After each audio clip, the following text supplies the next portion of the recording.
Je me souviens encore de ce baiser volé comme d'une brûlure qui ne s'éteint pas. C'était le jour de mon emménagement. Sous la pluie parisienne qui tambourinait sur les cartons empilés dans l'escalier.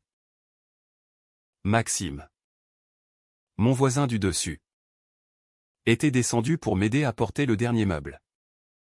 Un vieux bureau hérité de mon grand-père. Nos mains s'étaient frôlées. Puis effleurées. Et soudain, sans un mot, il avait posé ses lèvres sur les miennes. Un baiser bref. Violent dans sa douceur.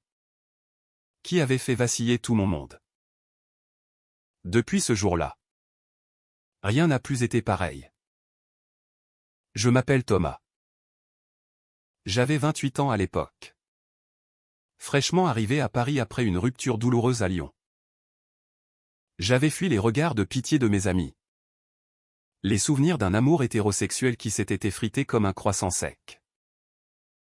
Paris devait être mon nouveau départ. Un appartement minuscule dans le Marais. Avec ses rues pavées et ses cafés où l'on refait le monde autour d'un expresso. Je n'imaginais pas que le destin prendrait la forme d'un homme aux yeux verts et au sourire énigmatique. Maxime habitait l'appartement juste au-dessus du mien. Il était architecte. 30 ans. Avec cette assurance tranquille des Parisiens nés dans la capitale. Grand. Les cheveux châtains en bataille. Un corps athlétique forgé par les footings le long de la Seine. Dès le premier regard, j'avais senti quelque chose. Une tension électrique. Comme si l'air entre nous vibrait. Il m'avait accueilli avec une bouteille de vin rouge.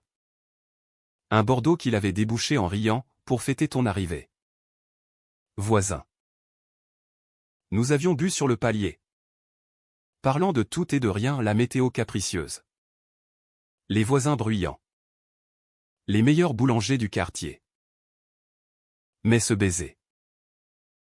Il était venu de nulle part. Ou peut-être pas. Pendant que nous montions le bureau.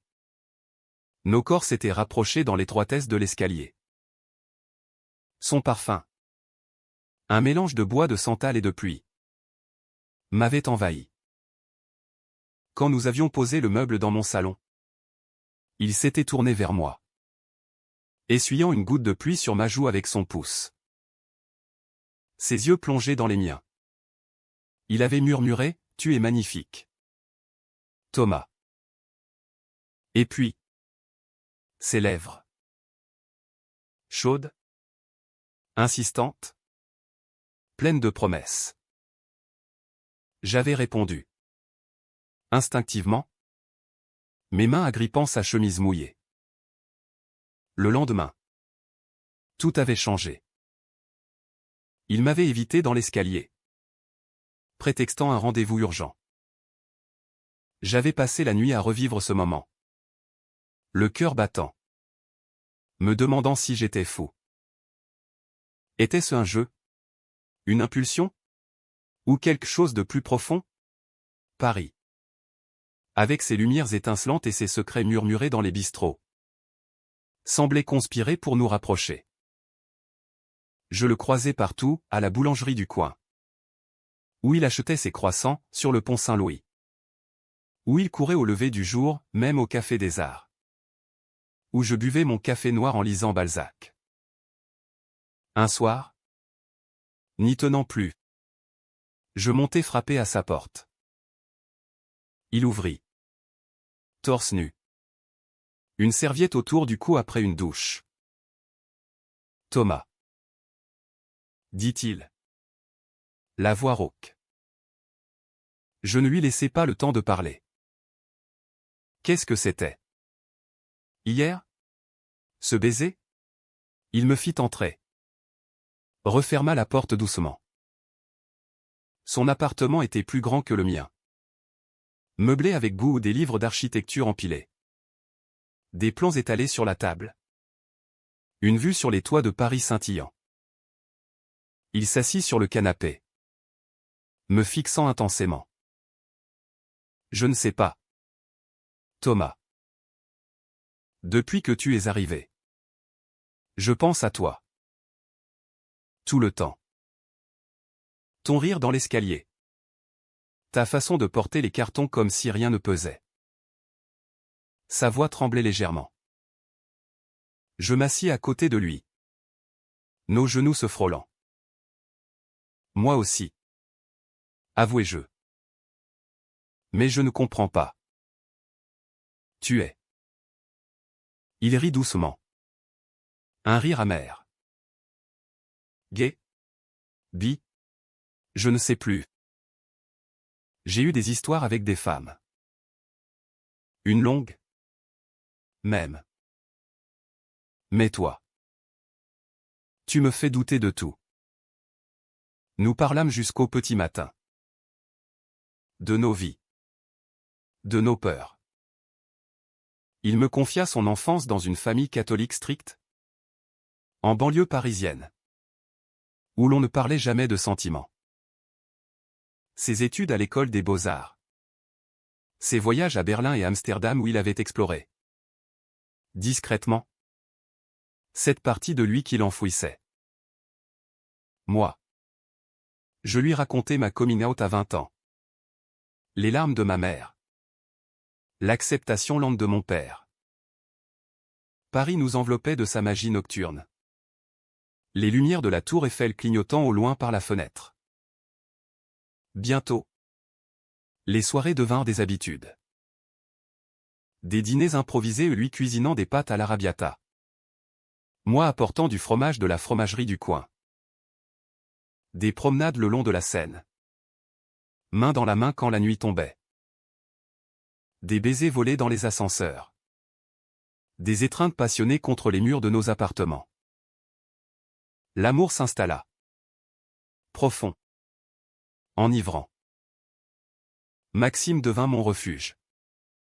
Mon feu dans le froid parisien. Mais sous cette félicité couvait quelque chose. Une ombre. Je le sentais dans ses silences.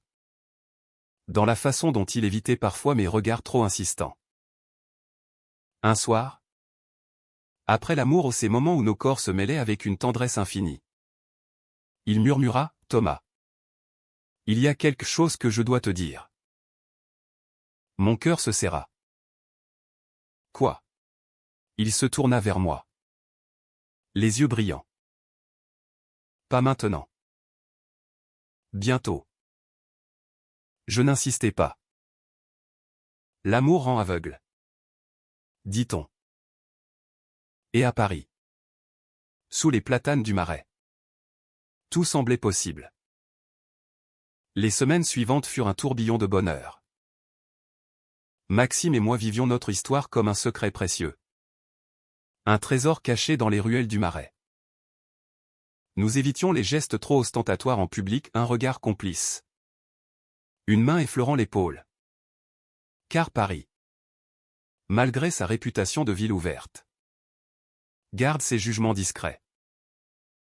Dans le quartier gay, au open café ou au red bar, nous nous lâchions plus. Dansant jusqu'au bout de la nuit. Riant aux éclats. Maxime m'introduisit à ses amis, un cercle d'artistes et d'architectes. Des dîners animés où l'on débattait de tout. De la rénovation de Notre-Dame aux dernières expositions au Centre Pompidou. J'étais fasciné par son monde. Si différent du mien, j'étais graphiste freelance. Habitué à la solitude devant mon ordinateur. Avec lui, je me sentais vivant. Désiré comme jamais. Pourtant, les doutes persistaient. Cette confidence qu'il repoussait sans cesse. Bientôt, disait-il toujours, en m'embrassant pour faire taire mes questions. Je me convainquais que ce n'était rien. Une peur résiduelle de s'engager pleinement. Après tout, il avait avoué n'avoir jamais eu d'histoire sérieuse avec un homme. Un soir d'automne, alors que les feuilles rougissaient place des Vosges, il m'invita à un dîner spécial. Il avait cuisiné un bœuf bourguignon. Ouvert une bouteille de Saint-Émilion. L'atmosphère était intime. La lumière tamisée. Après le repas. Il prit ma main. Thomas. Je t'aime. Vraiment. Plus que je n'aurais cru possible. Mon cœur bondit. Moi aussi. Maxime. Follement. Mais ses yeux s'assombrirent. Il y a quelqu'un d'autre dans ma vie. Depuis longtemps. Le monde s'arrêta. Quoi, murmurai-je. La voix brisée. Il baissa la tête. Une femme. Élise. Nous nous sommes fiancés il y a 2 ans. Elle vit à Londres pour son travail. Mais elle rentre bientôt. Définitivement. La trahison me frappa comme un coup de poignard. Toutes ces nuits. Ses promesses murmuraient. Tu es fiancé? Et tu me laisses croire que... Il leva la main. Attends. Ce n'était pas prévu. Avec Élise. C'était confortable. Familial. Nos parents sont amis depuis l'enfance. Mais quand tu es arrivé, tout a basculé. Je n'arrive plus à imaginer ma vie sans toi. Je me levai. Les larmes aux yeux. Et moi? Je suis quoi? Ton expérience? Ton caprice parisien. Il se leva aussi. Essayant de me prendre dans ses bras. Je le repoussai. Ne me touche pas. La rage bouillonnait. Mêlée à une douleur insupportable. Comment avait-il pu me cacher ça? Tous ces moments où il disait « Je t'aime ». Étaient-ils des mensonges? Je sortis en claquant la porte. Descendant les escaliers 4 à 4. La pluie avait recommencé. Froide et implacable. Je marchais sans but. Le long de la Seine. Les lumières floues à travers mes larmes. Paris. La ville des amoureux. Me semblait soudain cruelle. Moqueuse. Les jours suivants furent un enfer. Il frappait à ma porte. Laissait des messages, pardonne-moi. Thomas. Je vais tout arranger. Je ne répondais pas. Je me jetais dans le travail. Sortais avec des amis au duplex. Buvant trop pour oublier. Mais son visage me hantait. Ses baisers. Ses caresses. Était-ce vraiment une trahison? Ou la peur d'un homme qui découvrait enfin qui il était? Un soir? N'y tenant plus. Je remontai. Il ouvrit. Les yeux rougis. Thomas. Nous nous regardâmes longtemps. Puis il m'attira à l'intérieur. Élise rentre la semaine prochaine. Je dois choisir. Je ris amèrement. Choisir? Entre ta vie parfaite et... Moi? Il secoua la tête. Non. Entre la peur et l'amour vrai. Nous parlâmes toute la nuit. Il me raconta tout, la pression familiale. Les attentes. La peur du scandale. Mes parents. Ils ne comprendraient pas. Je lui pris la main. Et toi? Qu'est-ce que tu veux? Vraiment? Il pleura. Toi. Seulement toi. Mais le doute persistait. Pouvais-je lui faire confiance? L'arrivée d'Élise changea tout. Maxime me l'avait décrite, grande. Blonde. Avocate brillante. Issue d'une famille aisée de Neuilly. Quand elle débarqua. Avec ses valises et son accent anglais raffiné. Le bâtiment entier sembla retenir son souffle. Je les vis ensemble dans l'escalier. Lui portant ses bagages. elle riant à une de ses blagues. Je m'enfermais chez moi. Le cœur en miettes. Les murs fins transmettaient leur voix. Leur rire. Des nuits où je les imaginais ensemble. Lui retrouvant ses habitudes hétérosexuelles pour fuir la vérité. La jalousie me rongeait. Viscérale. Destructrice. Maxime essayait de me voir en secret. Des messages, viens ce soir. Elle dort chez des amis. Je refusais d'abord. Puis cédais. Ces rencontres volées étaient passionnées. Désespérées. Je vais lui dire, promettait-il. Bientôt. Mais les jours passaient. Un soir, alors que j'étais chez lui, la porte s'ouvrit brutalement. Élise. Elle nous surprit enlacés sur le canapé. Le silence fut assourdissant. Puis son cri, « Qu'est-ce que c'est que ça ?» Maxime se leva. Blême. Élise. Je peux expliquer. Elle le gifla. Fort. Expliquer ? Que tu couches avec le voisin. Pendant que je prépare notre mariage. Les larmes coulaient sur son visage. Je me sentais coupable. Intrudé dans leur vie. Je suis désolé. Murmurai-je. Mais elle me fusilla du regard. Toi ? Tu savais pour moi. La dispute fut violente. Cris. Accusation. Élise révéla qu'elle soupçonnait quelque chose depuis longtemps en ses absences. Ses silences. Maxime avoua tout. La voix tremblante, son amour pour moi. Sa confusion. Elle partit en claquant la porte. Laissant ses affaires. Le lendemain.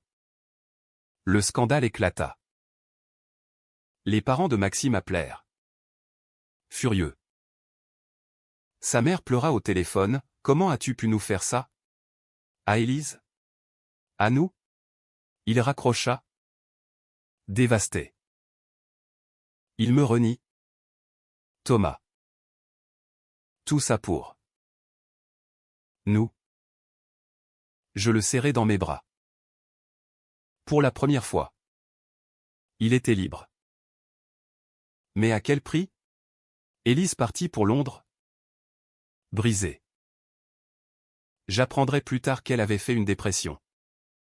Refusant de revenir à Paris. Maxime sombra. Il buvait trop. Travaillait peu. Les nuits. Il pleurait, « Je t'ai détruit la vie. À toi aussi. » Non. Je le rassurais. Mais les regards des voisins. Les murmures dans l'immeuble. Paris n'était plus un refuge. Un jour, il disparut. Un mot, j'ai besoin de réfléchir. Seul. Mon monde s'effondra. Était-ce la fin ? Les semaines sans Maxime furent un vide abyssal. Paris. Autrefois magique. Devint grise et hostile. Je marchais des heures. Du Marais à Montmartre. Cherchant son ombre dans chaque café. Les amis essayaient de me distraire. Mais rien n'y faisait. La trahison. La perte. Tout se mélangeait en une douleur sourde. Puis, un soir de décembre, il revint. Maigre. Les yeux cernés. Mais déterminé. Il frappa à ma porte. Un bouquet de roses à la main. Thomas. Je suis allé en Provence. Chez un vieil oncle. J'ai réfléchi. À nous. À moi. Je le laissai entrer. Le cœur battant. Il s'assit. Prit mes mains. J'ai rompu définitivement avec mon passé. J'ai parlé à mes parents. Ça a été dur, mon père a un up. Ma mère a pleuré. Mais je leur ai dit la vérité, je t'aime. Toi. Un homme. Et je assume. Les larmes montèrent. Et Élise, demandai-je. Il baissa les yeux. Je lui ai écrit. Des excuses. Elle m'a répondu, elle me pardonne. Mais ne veut plus me voir. Elle a trouvé quelqu'un à Londres. Nous nous embrassâmes. Longuement. Comme au premier jour. La passion revenue. Plus forte. Forgée dans le feu des épreuves. Mais les conséquences persistaient. Maxime perdit des contrats ou des clients conservateurs qui apprirent la rumeur. Ses amis se divisèrent, certains le soutinrent. D'autres s'éloignèrent. Moi. Je fus harcelé anonymement, des lettres dans ma boîte. Des regards hostiles. Pourtant. Nous nous battîmes. Ensemble. Nous sortîmes ouvertement. Main dans la main au marché des enfants rouges.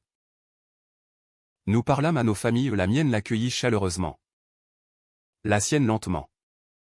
Très lentement. Un soir. Sur le pont des Arts sans cadenas désormais. Mais avec nos promesses. Il me dit, Thomas.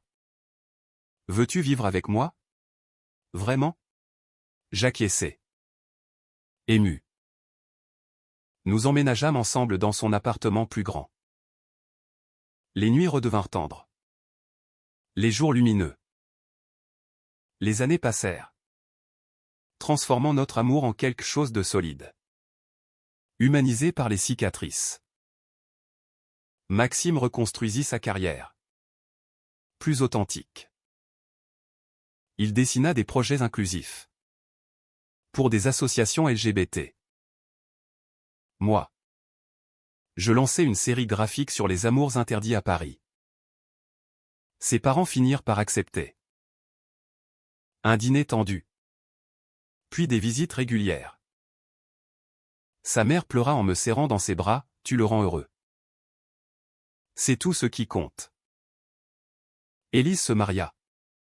Eut un enfant. Nous échangeâmes des vœux polis. Paris nous enveloppa de sa bienveillance. Le Marais. Ses bars. Ses marches des fiertés où nous dansions. Libres. Un soir. Sur ce même escalier où tout avait commencé. Maxime me prit dans ses bras. Souviens-toi de ce baiser volé, murmura-t-il. Je ris. Comment oublier?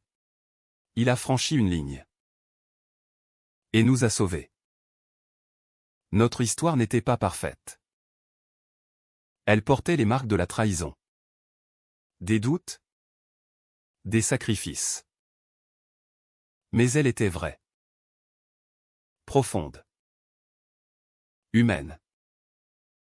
Dans cette ville des Lumières. Nous avions trouvé la nôtre. Une lumière forgée dans l'ombre. Plus éclatante que jamais.